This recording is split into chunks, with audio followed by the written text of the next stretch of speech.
আমার নবী মুহাম্মদুর রাসূলুল্লাহর মাথা মুবারকের চুল মুবারকগুলা এলোমেলো, দাড়ি মুবারকগুলা মুছ মুবারকগুলার মধ্যে আমি দেখলাম আমার নবীর রক্ত মুবারক আর বালি মুবারক লাগা। আমি স্বপ্নের মধ্যে আমার নবীকে প্রশ্ন করলাম, ইয়া রাসূলুল্লাহ, ও মায়ার নবী, আপনার ঠোঁট মুবারকের মধ্যে রক্ত দেখা যায়, আপনার দাড়ি মুবারক মুছ মুবারকের মধ্যে বালি দেখা যায়, নবীজি আপনার হাত মুবারকের মধ্যে একটা পাত্র দেখা যায়, কারণ কি? আপনার কাছে জানতে চাই। আমার নবী আমি হযরত ইবনে আব্বাসকে উত্তর দিয়েছে, শোনো, কারবালার ময়দানের মধ্যে আমার কলিজার টুকরা হযরত ইমাম হুসাইনের কল্লা মুবারক আলাদা করে দেওয়া হয়েছে, আর হুসাইনে পাকের কাটা কল্লা মুবারক শের মুবারকের মধ্যে আমি দয়াল নবী আমার মুখ মুবারক লাগিয়া লাগিয়া চুমু খাইছি। ও নবীজি, ওই চুমু খাওয়ার দাগ নি আপনি নবীর মুখ মুবারকে রক্ত মুবারক দেখা যায়। নবীজি আপনার দেহ মুবারকের মধ্যে ধুলাবালি। আমার নবী কয়, হুসাইনে পাকের কাটা দেহ মুবারকটারে আমি নবী জড়াইয়া ধরছি, এই জন্য আমার দেহ মুবারককে ধুলাবালি দেখা যায়। আব্দুল্লাহ ইবনে আব্বাস বলে, আমি দেখলাম আমার নবীর হাত মুবারকের মধ্যে একটা পাত্র দেখা যায়। আমি দেখলাম কারবালার জমিনে আমার নবীজির হাত মুবারক দিয়ে রক্ত মুবারক গুলা পাত্রের মধ্যে নিতেছে।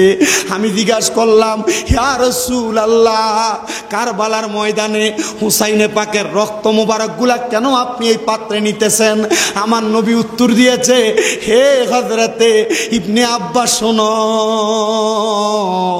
কাল ময়দানে মাশরে আমি আমার আল্লাহ তাআলার কাছে বলবো, আমার হুসাইনে পাকের শের মুবারক কল্লা মুবারকের যেই রক্তগুলা মাটিতে পড়ছে, এই রক্ত মুবারকগুলা আল্লাহর দরবারে দেখাইয়া বলবো, এই রক্ত মুবারকের বিনিময়ে আমি নানার লক্ষ লক্ষ কোটি কোটি গুনাহগার উম্মতদের নাজাত দিয়া দাও। আল্লামা ইকবাল তো ঘোষণা করেছে, ইসলাম জিন্দা হোতা হে হার কারবালা কি বাত। ইসলামটা জিন্দা হয়েছে কারবালার পরে, কারণ বদর উহুদ খন্দকের যুদ্ধে সাহাবাই কেরাম শাহাদাত বরণ করেছে একভাবে ইসলামের জন্য, কিন্তু হুসাইনে পাক ওনার নানার উম্মতের জন্য শের মোবারক কাটায়া প্রমাণ করে দিছে, নানার উম্মতকে বাঁচানোর জন্য আহলে বায়াতের বংশধরেরা তাদের জীবন বিসর্জন করেছে। যুগ যুগ ধরে নবীর বংশধরকে আমরা স্মরণ রাখবো, আর যারা স্মরণ করে কবরে যাবে তাদের ঠিকানা হবে জান্নাত, তাদের ঠিকানা হবে জান্নাত। আর ওই জান্নাতের জন্য আমার নবীজি হুসাইনে পাকের রক্ত মুবারক গুলা সংগ্রহ করেছে। জবান খুলে বলি সুবহানাল্লাহ, আল্লাহুম্মা সাল্লি।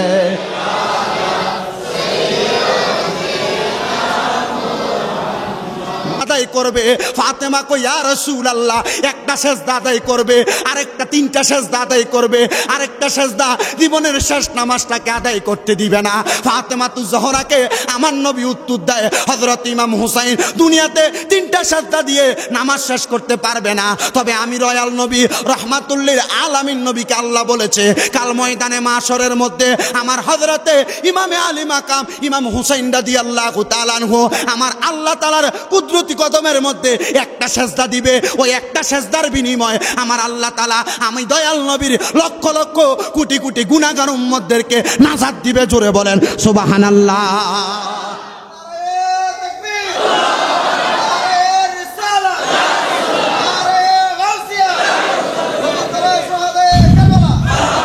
হে হোসেন নবীজির আওলাদ সালাম জানাই মুরাদ আই সালাম জানাই মাই হে হোসেন নবীজির আওলাদ সালাম জানাই মাই সালাম জানাই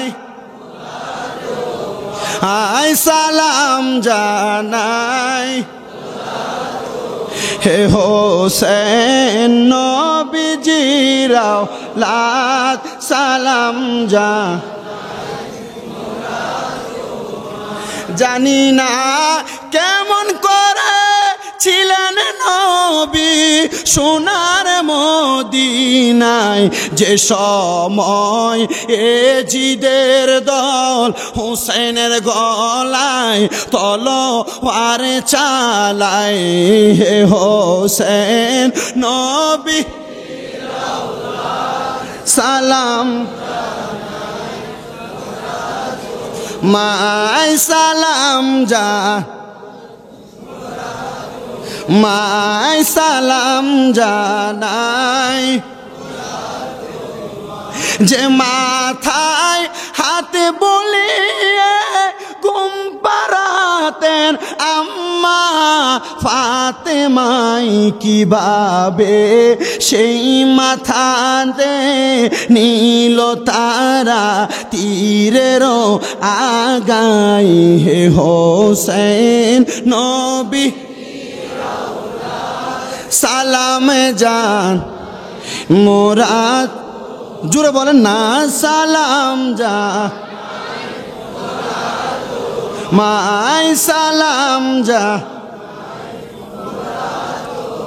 যে গলায় চুমুকে দেন আল্লাহর হাবিব নবী মুস্তাফায়, কিভাবে সেই গলেতে শিমরের দল তলোয়ার চালায়, হে হোসেন সালাম মোরাদ মাই সালাম যা, 6 মাসের দুধের শিশু আলী আসগর কাতর পানির পিপাসায়, কিভাবে সেই শিশুকে তীর মারিল পানির বদলায়, কিভাবে সেই শিশুকে তীর মারিল পানির বদলায়, হে হোসেন নবী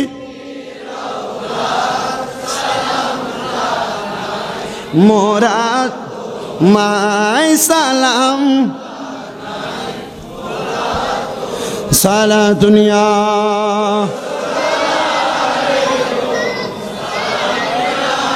বাবা হলে হবে সালা দুনিয়া,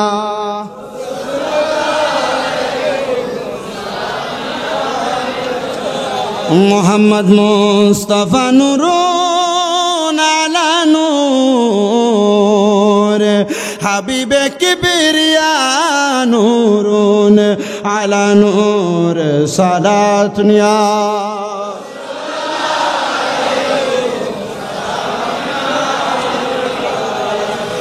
তো বাবারা যে কথাটা বলতেছিলাম মনোযোগ দেন। ফাতেমাতু জোহরা বলেন, আব্বা জান আমার সন্তানদেরকে কি আপনি বললে মাফ করবে না? আমার আল্লাহ তাআলার পেয়ারা হাবিব বলে, ফাতেমা হযরত ইমামে আলী মাকাম দুনিয়াতে সেজদা আদায় করবেন কয়টা? 3টা। আরেকটা সেজদা আদায় করবেন হাসরের ময়দানের মধ্যে।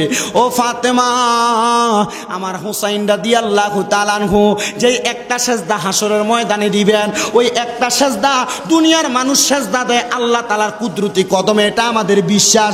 আমরা সেজদা দেই পাথরের মধ্যে, সেজদা দেই মাটির মধ্যে, সেজদা দেই নামাজের মুসল্লার মধ্যে, কিন্তু আমার হুসাইন ওই সময় আমার সকল উম্মতের পক্ষ থেকে আমার আল্লাহ তাআলার কুদরতি কদমে একটা সেজদা প্রদান করবে। ওই একটা সেজদার বিনিময়ে আমার আল্লাহ তাআলা আমার সকল উম্মতের সেজদা কবুল করে নিবে। ও বন্ধুরে, আমার দয়াল নবীজি এমন কথা বলে যখন দুনিয়া থেকে পর্দা গমন করে রওজা থারের মধ্যে চলে গেলেন, খাতুনে জান্নাত ফাতেমাও চলে গেলেন। আমার দয়াল নবীজি রহমাতুল লিল আলামিন নবী দুনিয়া থেকে যাওয়ার পরে নবীজির আহলে বায়াতের অনেক সদস্য চলে গেলেন, কিন্তু আমার নবীজির কলিজার টুকরা নাতি হযরতে ইমামে আলী মাকাম ইমাম হুসাইন রাদিয়াল্লাহু তাআলা আনহু যখন মক্কা নগরীর মধ্য থেকে মদিনার মধ্যে বসবাস করতেছে, এমন টাইমে ইমামে আলী মাকাম ইমাম হুসাইনের কাছে কাছে একটা না, দুইটা না, তিনটা না, মতান্তরে 1200 থেকে 1250 চিঠি দেওয়া হয়েছে। ও হুসাইন, আপনি কারবা কুফার নগরীর মধ্যে চলে আসেন। আপনি কুফা নগরীতে আসলে, এই ইরাকের কুফা নগরীতে আসলে আপনার কাছে আমরা হাতে হাত রেখে বায়াত গ্রহণ করব। তাহলে বায়াত হইল দুই প্রকার, একটা হুসাইনি বায়াত মানে যেটা নবীর হাতে হয়, একটা ইয়াজিদি বায়াত যেটার মাধ্যমে ঈমান শেষ হয়। বায়াত তাইলে কয়টা পাইলাম? জোরে বলেন না, কয়টা পাইলাম? কারবালার ময়দানের মধ্যে ইরাকের জমিনে বায়াত হয়েছে দুই ধরনের, এক ধরনের হুসাইনি বায়াত আর একটা ইয়াজিদি বায়াত। হুসাইনি বায়াতের মাধ্যমে নবী পাওয়া যায়, ইয়াজিদি বায়াতের মাধ্যমে জীবন নাশ হয়ে যায়। ঠিক আছে তো? তাহলে হুসাইনি বায়াত নেওয়ার দরকার আছে না নাই? যে যেই দরবারে পারেন হক্কানি রব্বানি পীর হইলে হইল, কথা বলেন না ঠিক কিনা? হক্কানি রব্বানি পীরের হাতে হাত রাখলে আপনি নবী পর্যন্ত পাবেন। ও বন্ধু, হযরতে ইমামে আলী মাকাম ইমাম হুসাইন রাদিয়াল্লাহু তাআলা আনহুর কাছে সর্বশেষ যেই চিঠিটা দেওয়া হয়, হযরতে ইমাম আলী মাকামকে চিঠির মধ্যে লেখা হয়, হে হুসাইন রাদিয়াল্লাহু তাআলা আনহু, আপনি যদি কুফার মধ্যে না আসেন তাহলে আমরা কাল ময়দানে মাশরে আপনার নানার কাছে আপনার ব্যাপারে আমরা একটা অবজেকশন জারি করব যে আপনার নাতিকে আমরা বারবার কুফা নগরীতে ডাকছিলাম বায়াত গ্রহণ করার জন্য, আপনার নাতি কুফাতে আসে নাই, এজন্য আমরা বায়াত নিতে পারি নাই। ইমাম হুসাইন রাদিয়াল্লাহু তাআলা আনহু কুফা নগরীতে যাওয়ার আগে নবীর বংশধর এবং নবীর আহলে বায়াতদেরকে নিয়ে এবং সাহাবায়ে কেরামদেরকে নিয়ে একটা মিটিং ডাকলেন। হে সাহাবায়ে কেরাম, তোমাদের কাছে আমি নবীজির নাতির একটা আবদার হলো, তারা তো আমাদেরকে বারবার দাওয়াত করেছে, আমি তাদের কাছে যাওয়ার জন্য, তারা আমার কাছে বায়াতে রাসূল গ্রহণ করবে। হযরতে ইমামে আলী মাকাম ইমাম হুসাইনকে আবার সাহাবায়ে কেরাম উত্তর দেয়, হে হুসাইন রাদিয়াল্লাহু তাআলা আনহু, আপনি কুফা নগরীতে যাবেন না। কেন? তারা আপনার বাবার সঙ্গে বেঈমানি করেছে। ইমাম আলী মাকাম নামাজের অবস্থায় ছিলেন, আপনার বাবার কদম মুবারকের মধ্যে তারা তীর মেরেছে। আপনার ভাই হযরতে ইমামে আলী মাকাম ইমাম হাসান রাদিয়াল্লাহু তাআলা আনহুর মুখের মধ্যে তারা একবার না 6 বার থেকে 7 বার বিষ পান করাইছে। আপনি যদি কুফা নগরীর মধ্যে চলে যান তাহলে তারা আপনার সঙ্গে বেঈমানি করবে।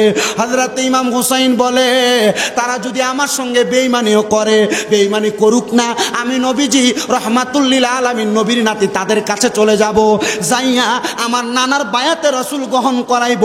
যদি একজনও বায়াত গ্রহণ করে আমি হুসাইনের জীবন সার্থক। তবে আমার নানা বলেছে আমার কাছে তারা যদিও বায়াত গ্রহণ করে তাদের মধ্যে একটা শ্রেণীর মানুষ আমি ইমাম হুসাইনকে তারা কষ্ট দিবে। জোরে জোরে বলেন নাউজুবিল্লাহ। তারা যদিও বায়াত গ্রহণ করে, এটা বন্ধ করে দাও, চলার থেকে না চলা ভালো।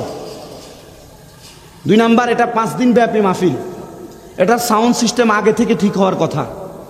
হ্যাঁ, আচ্ছা, তুমি কষ্ট করে স্পিকারের মধ্য থেকে সব আউটপুট বাদ দিয়ে ডাইরেক্ট সাউন্ড দাও স্পিকারে। হ্যাঁ, ডাইরেক্ট সাউন্ড দাও, সব বাদ, ইকো বাদ, এফেক্ট বাদ, সব বাদ দিয়ে দাও, ডাইরেক্ট সাউন্ড তুলে দাও, আর নচেত মানুষ কষ্ট পাবে। আর দ্বিতীয়ত, আপনারা যে কষ্ট করে বয়ান শুনছেন, আপনাদের কি কষ্ট হচ্ছে? যদি একটু ঘাম বের হচ্ছে গরমের কারণে, যদি একটু কষ্ট হচ্ছে সুবহানাল্লাহ আলহামদুলিল্লাহ বলতে, আমরা এটার জন্য দুনিয়াতে কোনো, আমি দেখছি যেহেতু আসার সময় অফিস ঘরে তাবারুক রেডি করা হয়েছে বিরিয়ানি, গতকালকে নাকি 2টা করে পাইছেন, আর আজকে একটা করে পাইলো আলহামদুলিল্লাহ। তবে আমি এর তাবারুক, দুনিয়ার তাবারুকের আশা আপনাদেরকে দিচ্ছি না, আমি এতটুকু আশা দিতে পারছি যে আপনি আজকে আহলে বায়াতের স্মরণের যে বয়ান শুনছেন, যদি আপনি কাল ইন্তেকাল করেন অথবা আজকে ইন্তেকাল করেন, ময়দানে মাশরে আল্লাহর কাছে শুধু এতটুকু বলবেন, আল্লাহ কষ্ট করে গরম তো দুনিয়া তো সহ্য করছি, এখন কি জাহান্নামের গরম দিবা?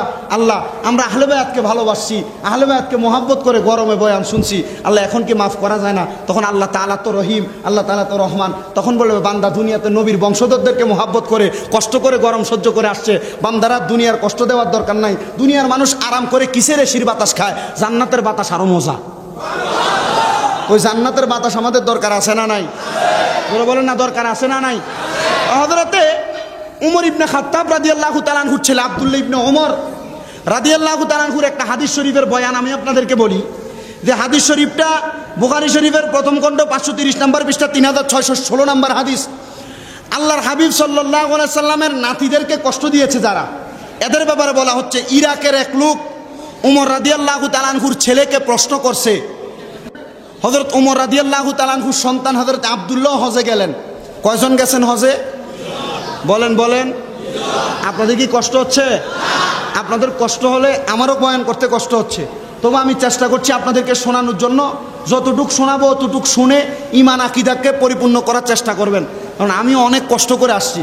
আমি সেই সুদূর কুমিল্লা শহরের শেষ প্রান্ত থেকে এখান পর্যন্ত আসতে কষ্ট হয় না বাবা? অনেক বেশি কষ্ট হয়েছে। আমি আসার সময় আমার ওই যে জসিম ভাই, আমি জসিম ভাইরে বলছি, ভাই আজকে আমার মুখ এটা ছোটো হয়ে গেছে একবার, এই জার্নি আমার সহ্য হয় নাই।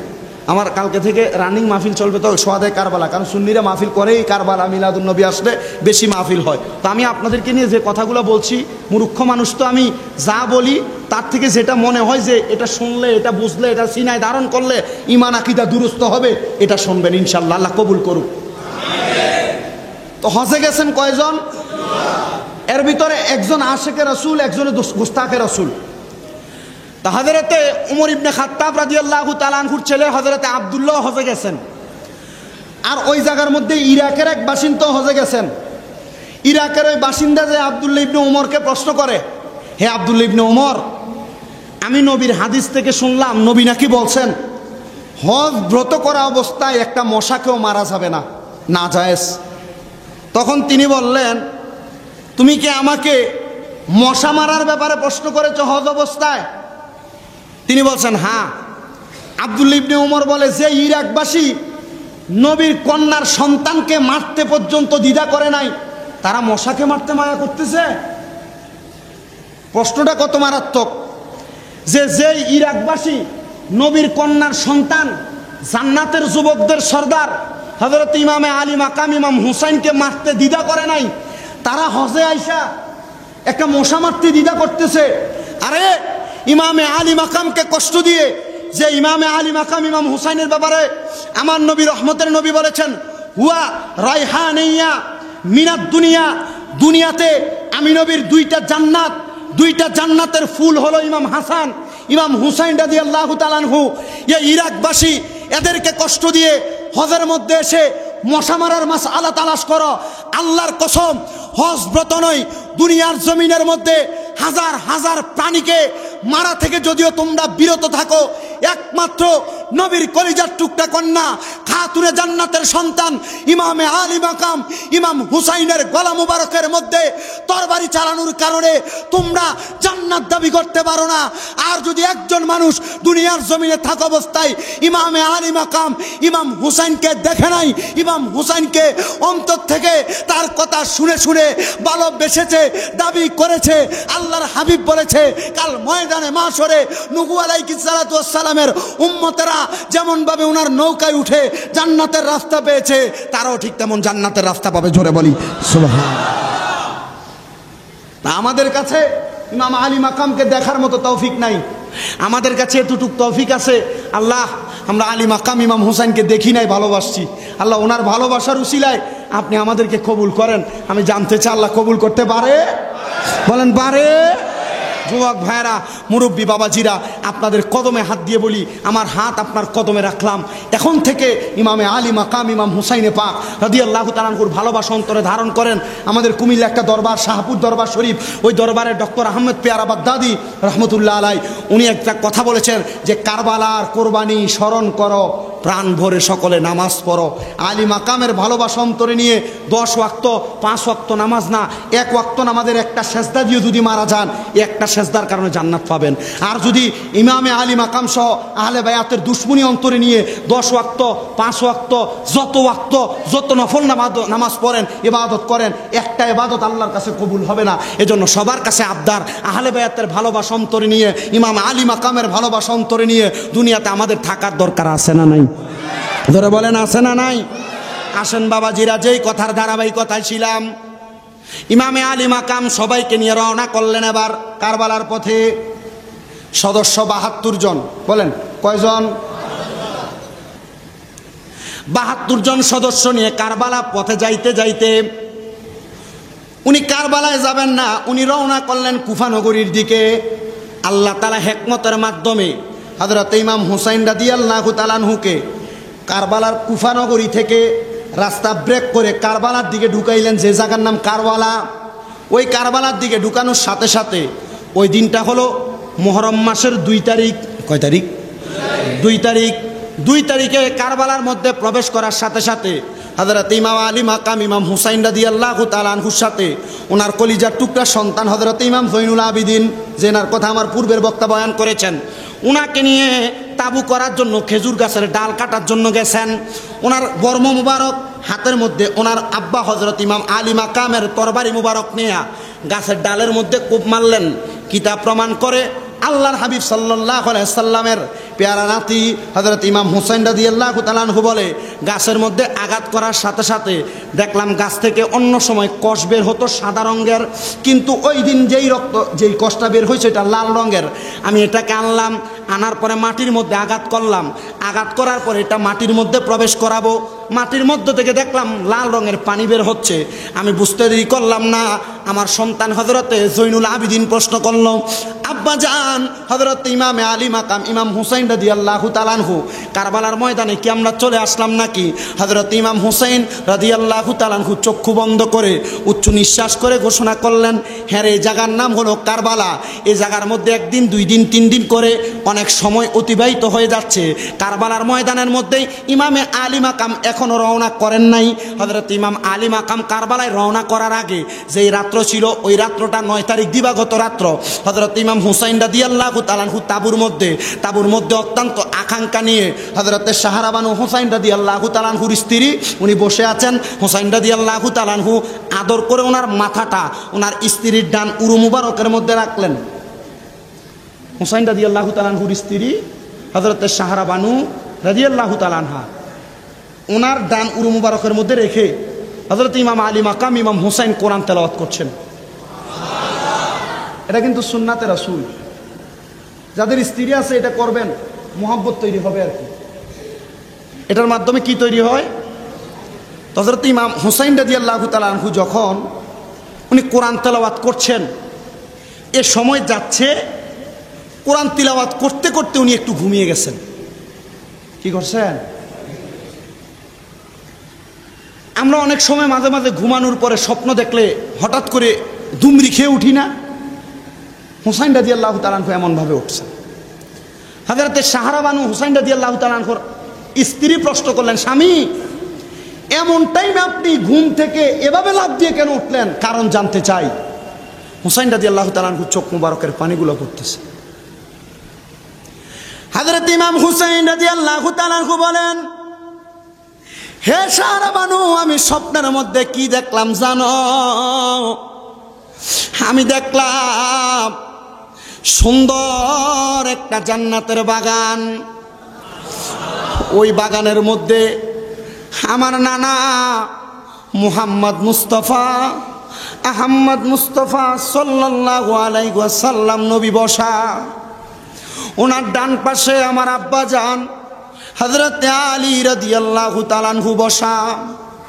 ওনার বাম পাশে আমার আম্মা জান হযরতে খাতুনে জান্নাত ফাতেমাতুজ জাহরা বসা। ওনার সম্মুখ বরাবর আমার বড় ভাই হযরতে ইমাম হাসান রাদিয়াল্লাহু তাআলা আনহু বসা। হে সাহারা বানু, আমি দেখলাম ওনারা 4 জনের মাঝখানে একটা খাবারের থাল দেখা যাচ্ছে। আমি প্রশ্ন করলাম, নানা ভাই, ও আব্বা জান, কলিজার আম্মা জান, বড় ভাই আমার, সামনে এত সুন্দর সুন্দর দামি খাবার দেখা যায়, খাবার কেন আপনি খান না? আমার ভাই আমাকে উত্তর দেয়, আল্লাহ তাআলা ঘোষণা করেছেন আমাদের সামনে যেই জান্নাতি খাবার, এই খাবারের মালিক একজন নয়, এই খাবারের মালিক 2 জন নয়, 3 জন নয়, আমরা যেই 4 জন নয়, এই খাবারের মালিক হলো 5 জন। হে ইমাম হুসাইন রাদিয়াল্লাহু তাআলা আনহু, আমরা মাত্র 4 জন মালিক এখানে হাজির। আগামীকালকে আসরের নামাজের সময় আরেকজন মালিক হাজির হবে। উনি আসার পর এই খাবার বিসমিল্লাহ করা হবে, ফাতিহা শুরু করা হবে। হে ভাই, ভাই, উনি কে? উনি হইলেন আপনি ইমাম হুসাইন। আগামীকালকে আসরের নামাজের সময় এরা আসরের নামাজ কাজা হয়ে যায় বলে আপনার গলা মুবারকের মধ্যে তরবারি চালাইয়া দিবে। ইমাম আলী মাকাম ইমাম হুসাইন কান্না করে, কান্না করতে করতে আর ঘুমান না। এমন টাইমে হযরতে সাহারা বানু ইমাম হুসাইন রাদিয়াল্লাহু তাআলা আনহুর বাম কাঁধ মুবারকের মধ্যে মাথা রেখে একটু ঘুমাইলেন। হযরতে সাহারা বানু হঠাৎ করে ঘুম থেকে জাগ্রত হয়ে গেলেন আর চোখের পানিগুলা ছেড়ে দিয়ে দিয়ে কান্না করে। ইমামে আলী মাকাম ইমাম হুসাইন রাদিয়াল্লাহু তাআলা আনহু প্রশ্ন করে, হে সাহারা বানু, তুমি কেন কান্না করো? কান্নার কারণ তোমার কাছে জানতে চাই। হযরতে সাহারা বানু বলে, আপনি স্বপ্ন দেখছেন জান্নাতে, আর আমি স্বয়ং কারবালার জমিনে আমার শাশুড়ি আম্মা নবী নন্দিনী হযরতে ফাতেমাকে দেখেছি। কি দেখেছো? হযরতে সাহারা বানু বলে, আমি দেখলাম কারবালার ময়দানে সাদা রঙের কাপড় পরা, চুলগুলা এলোমেলো অবস্থায় আমি দেখলাম একজন মহিলা কারবালার ময়দানটাকে, ওই কারবালার ময়দান থেকে পাথরগুলো সরিয়ে সরিয়ে রাখতেছেন। আমি জিজ্ঞাসা করলাম, কে গো আপনি? তিনি আমার উত্তর দেয়, আমি নবী নন্দিনী হযরতে খাতুনে জান্নাত ফাতেমা। আপনি কারবালায় কি করেন? এই জায়গা কেন পরিষ্কার করতেছেন? উনি আমার উত্তর দিয়েছে, আগামীকালকে নবীর কলিজার টুকরা নাতিকে এই জায়গায় শোয়া দেওয়া হবে। নবীর কলিজার টুকরা নাতিকে এই জায়গায় শোয়া দেওয়া হবে। নবীর কলিজার টুকরা নাতিকে এই জায়গায় শোয়া দেওয়া হবে। যেই নাতির গা মুবারকে একটা মশা পর্যন্ত বসে নাই, একটা মাসি পর্যন্ত বসে নাই। আগামীকালকে এই হুসাইনকে কারবালার মধ্যে শোয়া দিলে যদি হুসাইন একবার উপশব্দ করে, রাহমাতুল্লিল আলামিন নবীজি রওজা থারে থাকবে না। হুসাইনকে বাঁচানোর জন্য এই কারবালার ময়দানে চলে আসবে। হুসাইন যেন উপশব্দ না করে। আমার হুসাইনের জন্য কারবালার ময়দান আমি ফাতেমা পরিষ্কার করে দিচ্ছি। জোরে বলেন সুবহানাল্লাহ। হযরতে ফাতেমাতুজ জাহরাকে দেখার পর আর রাত্রবেলা ঘুমান না। হযরত ইমাম আলী মাকাম ইমাম হুসাইন রাদিয়াল্লাহু তাআলা আনহু সকাল হয়ে গেছে, কারবালায় রওনা করবে।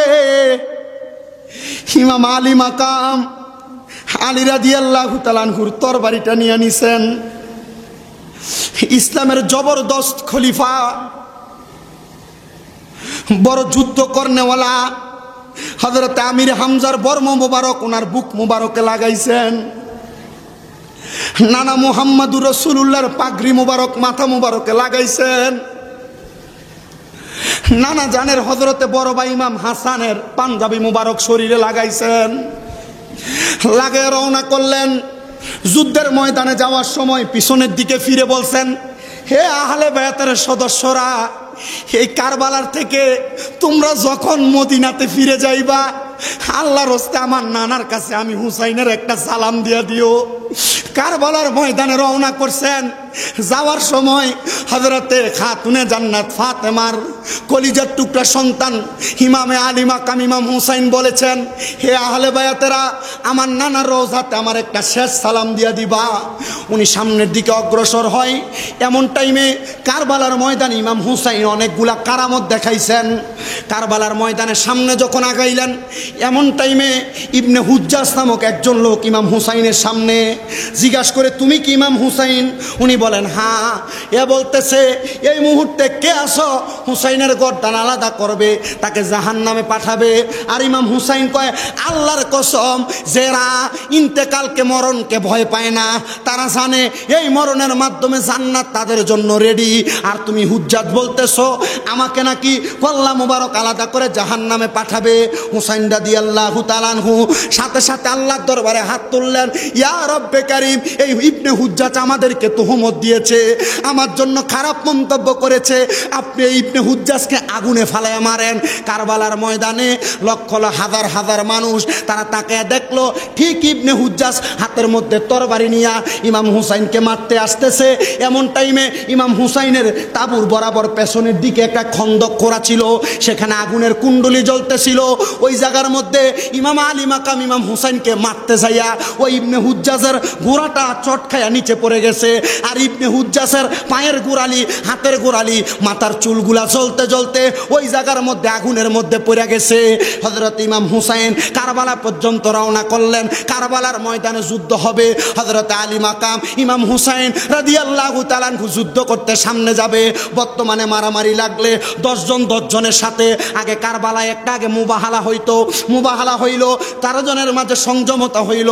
যুদ্ধ কে করবে? হুসাইন রাদিয়াল্লাহু তাআলা আনহুর সাথে একজন একজন একজন একজন করে যাবে, একজন একজন যুদ্ধ করবে। ইমাম আলী মাকাম আল্লাহু আকবার বলে তরবারি তোলেন, তরবারি তোলার সাথে সাথে একজন চলে যায় দুনিয়া থেকে, আরেকজনকে আঘাত করে। এমন টাইমে ইবনে হাজ্জাজ নামক আরেকজন লোক ছিল, ইবনে হুজ্জাজের ভাই।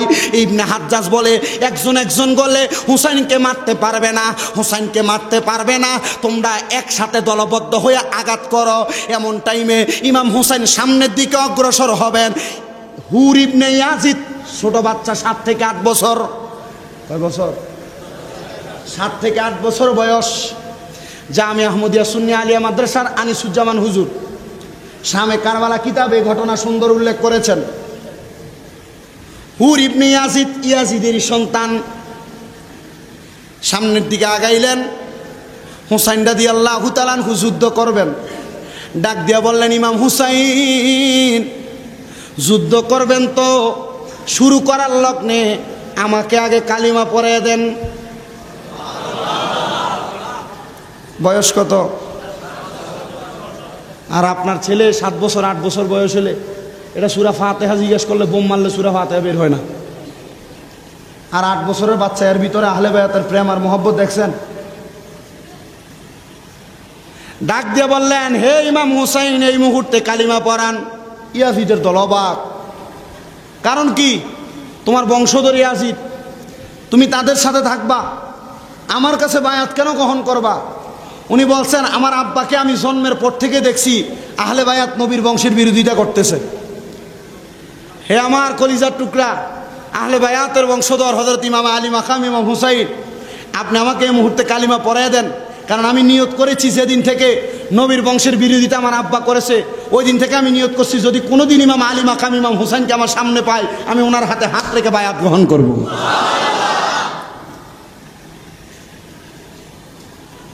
উনি বায়াত গ্রহণ করলেন। তো ইবনে হাজ্জাজ দলবদ্ধভাবে আঘাত করতে আসবেন। 8 বছরের ছেলে ইমাম হুসাইন রাদিয়াল্লাহু তাআলা আনহুকে বলে, হুজুর কিছুক্ষণের জন্য একটা তরবারিকে আমাকে হাদিয়া দেওয়া যাবে? সুবহানাল্লাহ নাই? বয়স কত? একটা তরবারি কি দেওয়া যাবে? তরবারিটা হাতের মধ্যে নিয়ে 8 বছরের ছেলে মতান্তরে 70-80 জন একসাথে কতল করছে। হুর ইবনে ইয়াজিদ যখন দেখলেন এই ছোট বাচ্চাই 70-80 জন ফালাই দিছে, তার নিজের আব্বা ইয়াজিদ আইসা তার গর্দানের মধ্যে এমনভাবে আঘাত করছেন, 2টা ভাগ করে ফেলছেন। কারবালার ময়দানে ইয়াজিদের দলেরা তাকায় দেখলেন ছোট বাচ্চার গর্দান আলাদা করা হয়েছে। সদ্য ইসলাম গ্রহণ করলে, এখনো নামও রাখা হয় নাই। এটার দেহ এবং কল্লা মুবারকটা নিজে নিজে উপরের দিকে উঠে যাচ্ছেন। আর ইমাম আলী মাকাম ইমাম হুসাইন বলে, আমি দেখতেছি এটা নিজে নিজে ওঠে না, জান্নাতের হুররা এটাকে উপরের দিকে তুলে নিয়ে যাচ্ছে। হুজুর এখানে চলে আসে। কারা নিয়ে যাচ্ছে? তো বলল কয়েকজন, হুজুর এর তো কোনো নাম নাই, নাম কি? বলেছে, এর নামই হুরে জান্নাত। এর নাম কি? মানে জান্নাতের হুর। কেন জান্নাতের হুররা তার উপরে নিয়ে গেল? তো তাকে আঘাত করবে এমন টাইম ইমাম হুসাইন রাদিয়াল্লাহু তাআলা আনহু বলে, আমি আর দেরি করলাম না, আল্লাহর কসম, আমি ইমাম আলী মাকাম ইমাম হুসাইন রাদিয়াল্লাহু তাআলা আনহু যখন ঘোড়ার পিঠে উঠে গেলাম, আমার সামনে তারা এমনভাবে বৃষ্টির নাই তীর নিক্ষেপ করা শুরু করলো, আমি হুসাইন রাদিয়াল্লাহু তাআলা আনহুর শরীর মোবারক একটা তীরও লাগে না। ওই জায়গার ভিতরে একজন বর্ণনাকারী নিজে লিখতেছেন যে, শোনো জগৎবাসী, আমরা দেখলাম চারদিক থেকে ইমাম আলী মাকামের দেহ মুবারকের দিকে বারবার তীর মারা হচ্ছে, কিন্তু তীরগুলা ইমাম হুসাইনে পাকের সামনে যায় কিন্তু গায়ে লাগে না। এটা এদিক থেকে অন্য দিকের যেই প্রান্ত ইয়াজিদের দলের একটা লোকের গায়ে গিয়ে লাগে। তখন ওই দলের মধ্যে মালিক ইবনে মারওয়ান একজন লোক, উনি চিন্তা করলো ইমাম হুসাইনকে এমনি মারা যাবে না, কারণ যিনি নবীর বংশধর তাদেরকে স্বয়ং আল্লাহ রহমতের ফেরেশতা দিয়ে পাহারা দেয়, এদেরকে এভাবে আঘাত করা যাবে না। সে চালাকি করে ইমাম আলী মাকাম ইমাম হুসাইনের গোরা মুবারকের ডান ঠ্যাঙের মধ্যে একটা তীর মেরে দিয়েছে। তীরটা মারার সাথে সাথে ঘোড়া মাটির মধ্যে দেশে পড়ছে। ওই সময় ঘোড়ার জবান খুলে গেছে। সুবহানাল্লাহ নাই? ইমামে আলী মাকাম ইমাম হুসাইনের কাছে ক্ষমা প্রার্থনা করে ঘোড়া কেমন জানি খালি গায়ে খালি পা নিয়ে খালি ঘোড়া দৌড়াচ্ছেন। ইমাম আলী মাকাম ওনার তরবারি দ্বারা আঘাত করতেছেন। এমনভাবে ইমাম আলী মাকামের সামনে আসতেছে, শিমন নামক একজন লোক ইমাম আলী মাকামের পেছন থেকে এসে আঘাত করে হযরত ইমাম আলী মাকাম ইমাম হুসাইনে পাকের বুক মোবারকের উপরে বসে গেছে। তার হাত দ্বারা ইমাম আলী মাকামের বুক মোবারকের মধ্যে 22টা বর্ম দিয়ে আঘাত করছে। ইমাম আলী মাকামের শরীর মোবারকের মধ্যে তীরের আঘাত করছেন। ইমাম আলী মাকাম একটা উফ শব্দ করেন নাই। ইমাম আলী মাকামকে এই কষ্টের কথা সাহাবায়ে কেরাম আগেও প্রশ্ন করেছেন, আপনাকে যখন আঘাত করা হবে আপনি কি একবার উফ শব্দ করবেন না? ইমাম আলী মাকাম বলেছে, যে শাহাদাতের কথা নবীজি দুনিয়াতেই খবর দিয়ে গেছেন, এই শাহাদাতের পেয়ালা পান করলে জান্নাত পাওয়া যাবে, তো ওই শাহাদাতে কিসের কষ্ট আর কিসের উপশব্দ? ওই শাহাদাত বরণ করে তো আমি ওই নবীর মুলাকাতের অপেক্ষা করব। ইমামে আলী মাকাম ইমাম হুসাইন রাদিয়াল্লাহু তাআলা আনহু আবদার করলেন, মাত্র 2 রাকাত নামাজ আমাকে আদায় করার সুযোগ। ইমাম আলী মাকাম দাঁড়িয়ে গেছেন। এই তীর লাগানো অবস্থায় 2 রাকাত নামাজ। ইমাম আলী মাকাম ইমাম হুসাইন যদি কারবালার ময়দানে 2 রাকাত নামাজ না পড়তেন ওই সময়, আজকে আমরা ইমাম আলী মাকাম আহলে বায়াতের মুহাব্বতের হুসাইনি নামাজ পাইতাম না। কারণ ইমাম আলী মাকাম ইমাম হুসাইনকে যখন শাহাদাত করা হচ্ছে না, ইয়াজিদের দলেরা বলছে তাড়াতাড়ি ইমাম আলী মাকাম ইমাম হুসাইনকে কতল করো, আসরের নামাজ কাজা হয়ে যায়। আমি জানতে চাই, যেই নানা মুহাম্মাদুর রাসূলুল্লাহ সাল্লাল্লাহু আলাইহি ওয়াসাল্লাম নবী আমাদের জন্য মেরাজ থেকে 5 ওয়াক্ত নামাজ 50 ওয়াক্তের সওয়াবের বিনিময়ে আনছেন, ওই নানার কলিজার ভিতরে আঘাত দিয়ে, ওই নানার নাতিদেরকে আঘাত দিয়ে আসরের নামাজ না, যদি সারা জীবনভর সাজদা দিয়ে আল্লাহর দরবারে পড়ে কপাল কালা করে, কোনো লাভ হবে? বলেন বলেন, কোনো লাভ হবে?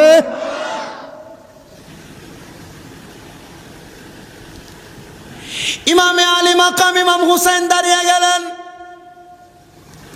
নামাজের মধ্যে সাজদা রুকুগুলা অন্য কোন নামাজের মতো বড় করেন নাই।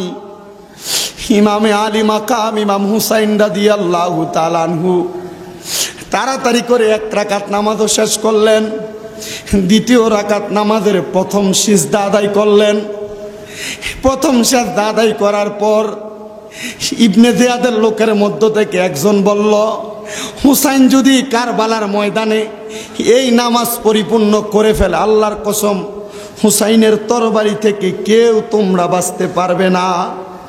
ইমামে আলী মাকাম ইমাম হুসাইন রাদিয়াল্লাহু তাআলা আনহু আরেকটা সেজদা দেওয়ার আগে ওই শিমন নামক লোক ইমাম হুসাইনে পাকের পিছন দিক থেকে আঘাত করে নামাজের মুসল্লার মধ্যে ইমাম হুসাইনকে ফেলে দিয়েছেন। ইমাম হুসাইন রাদিয়াল্লাহু তাআলা আনহু ওনাকে বারবার প্রশ্ন করা হয়, হে হুসাইন, তুমি তো আগে যখন নামাজ আদায় করতে তুমি এমনভাবে নামাজ পড়তে সবাই তোমার জন্য অপেক্ষা করত, তোমার নামাজ অনেক লম্বা। হুসাইন, কারবালার ময়দানে কেন এত তাড়াতাড়ি করে নামাজ শেষ করলা? ইমাম আলী মাকাম ইমাম হুসাইন বলেছে, এখন যদি আমি দেরি করে নামাজ শেষ করি, ইয়াজিদের দলেরা বলবে হুসাইন শাহাদাত বরণ করবে, মৃত্যুবরণ করার ডরে হুসাইন নামাজ লম্বা করেছে, এই জন্য আমি আমার নামাজকে ছোট করেছি। ও বন্ধু, হুসাইনে পাকের গলা মুবারকের মধ্যে তরবারি দ্বারা আঘাত করা হয়। ইবনে জিয়াদের শিমন নামক লোকটা জিজ্ঞাসা করে, হুসাইন, এত ধারালো তরবারি যা দ্বারা একসাথে 100টা উটনি কোরবানি করা যায়, 100টা বকরি জবা করা যায়, তবুও তার ধার কমে না, কিন্তু তোমার গলা কেন এখন কাটে না? হুসাইন রাদিয়াল্লাহু তাআলা আনহু জবাব দেয়, এই গলা কিভাবে তরবারি কাটবে, এই গলার মধ্যে আল্লাহর হাবিব মুহাম্মদ মুস্তাফা আহমদ মুস্তাফা সাল্লাল্লাহু আলাইহি ওয়াসাল্লাম সকাল সন্ধ্যা চুমু খাইতেন। এই তরবারি দিয়া আমি হুসাইনে পাকের গলা মোবারক কাটতে পারবে না। ও বন্ধু, হুসাইনে পাকের দেহ মোবারকটাকে উল্টায়া ঘাড় মোবারকের বাবরি চুলগুলাকে কিতাব প্রমাণ করে সাওয়ারিকুল মুহরিকার মধ্যে ওই সিমন নামক লোক ইমাম আলী মাকামের বাবরি মুবারক চুলগুলার মধ্যে এমন ভাবে ধইরা পিছন দিক থেকে ঘাড় মোবারকের মধ্যে আঘাত করে হুসাইনে পাকের কল্লা মোবারক একদিকে ফেলে রাখছে, দেহ মোবারক একদিকে ফেলে রাখছে। শোনো রে, তাফসীর ইবনে আব্বাসের বর্ণনাকারী হযরত আব্দুল্লাহ ইবনে আব্বাস রাদিয়াল্লাহু তাআলা আনহু বলে, ওই দিন 10 মুহররমের দিন আমি মক্কা শরীফে তাওয়াফ করার পর হাতিমে কাবার সঙ্গে ঢেলান দিয়ে আমি একটু ঘুমিয়ে গিয়েছিলাম। আসরের নামাজের সময় আমি এমন টাইমে স্বপ্নের মধ্যে দেখলাম, আজান कैसी है मेजबानी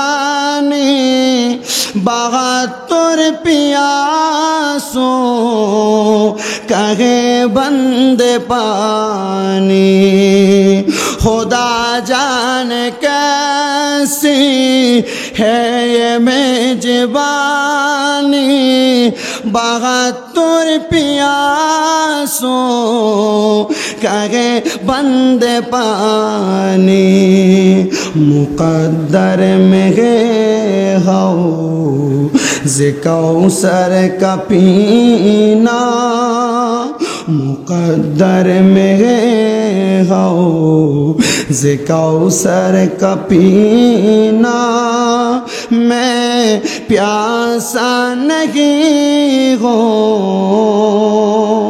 पिलाया गया हो मैं प्यासा नहीं हो पिलाया गया हो झुका था जो सर बर गाहे खुदा में वही सर कलल हो गया करबला में शहादत की मंजिल को पाया है मैंने मैं मुर्दा नहीं हो जिलाया गया हो मैं मुर्दा नहीं हो जिलाया गया हो मुझे कोफा वालों मुसाफिर न समझो मैं आया नहीं हो बुलाया गया हो मैं आया नहीं हो बुलाया गया हो साला दुनिया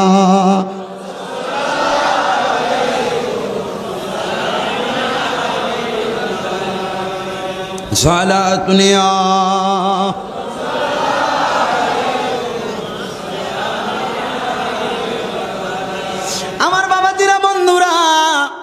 ইমামে আলী মাকাম কারবালার ময়দানের মধ্যে শাহাদাতের পরবর্তী ঘটনার বয়ান আগামীকালকের অনেক হুজুররা বয়ান করবে। আমাকে বলেছেন শাহাদাত পর্যন্ত আপনাদের কাছে একটু বয়ান পেশ করার জন্য। ও বন্ধু, ওই শাহাদাতের বিনিময় আলী মাকামের রক্ত মুবারকের বিনিময় যদি আমাদেরকে নাজাত দেওয়া হয়, নবী যদি ওই রক্ত মুবারকগুলা সংগ্রহ করে রাখেন, এই প্রমাণ যদি প্রখ্যাত তাফসিরের কিতাবের আব্দুল্লাহ ইবনে আব্বাস রাদিয়াল্লাহু তাআলা আনহু বর্ণনা করে। আমি জানতে চাই আপনারা এই সীমা এলাকায় মুহাম্মদিয়া জামে মসজিদের মধ্যে আজকে এত সুন্দর 5 দিন ব্যাপী সোয়াদে কারবালা মাহফিলের আয়োজন করেছেন।